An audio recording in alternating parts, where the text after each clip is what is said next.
makes this different than other fantasy, and what makes it the same as other fantasy? What makes this significant or interesting?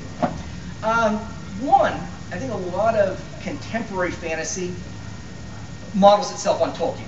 So we hear that we've moved into an age of man.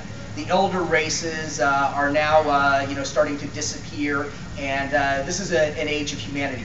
We just assume this is the way it's supposed to be in fantasy, but it doesn't necessarily have to be that way. This is what Tolkien said the world was supposed to be like.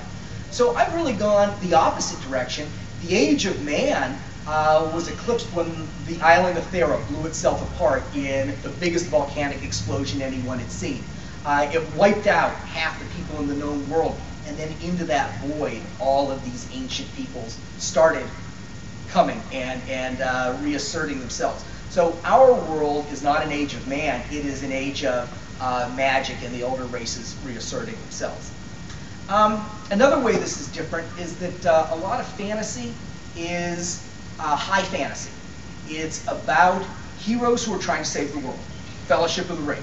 If the Fellowship fails, the world ends.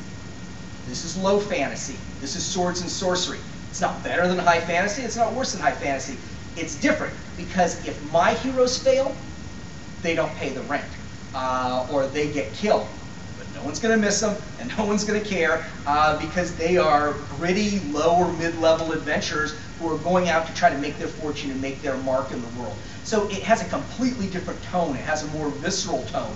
Our characters are accountable only to themselves. And their success or failures, it really only affects them. And there are a number of authors who have pioneered this technique, the kind of thing that we're doing here. Who's heard of Robert E. Howard? Robert E. Howard, the inventor of the Conan books, is probably the quintessential swords and sorcery author. Conan's a great hero, and in some of the later books he ends up becoming a king and a general of armies. But early on, he's a thief. He's a rogue. When he goes into the Tower of the Elephant, if he falls off the Tower of the Elephant and breaks his neck, the world's not going to stop turning. Conan is not going after Sauron or trying to destroy the one true ring.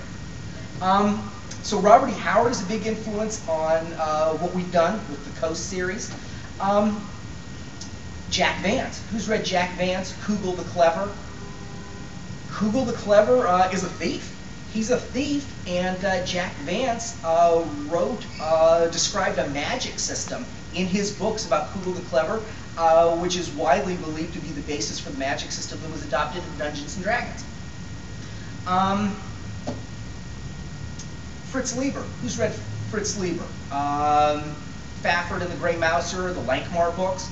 These guys are rogues. They're thieves. They're adventurers. They're mercenaries. So that's what we're trying to do with this, to be able to do classic swords and sorcery adventures.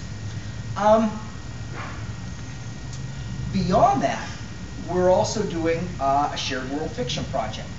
When I wrote the first book in this series, it was just something that I drew upon from my own mind. To some extent. I say I drew upon from my own mind because it's based on the role-playing campaign setting that Skirmisher Publishing has used since 2002 for playtesting all its materials. So I say I wrote it from my own mind. In a sense, I did, but I also wrote it for drawing upon the things that we've developed as a company and used for playtesting all our game materials over the last 10 years. But to get other authors on board, to get these other 52 people I wanted to contribute to this on board, I needed to create what they call in the movie industry a Bible. I needed to create a book that listed the history, the people, the places, the events, all the things about the world of Kos. And Kos is an island. Kos is an island in the eastern Mediterranean. Today it's a Greek island off the coast of modern Turkey. So we've actually set our world, the center of our world is the island of Kos. And it's the island of Kos 100 years after this disaster and how it has recovered and made its mark in this new, fantasy world of ours.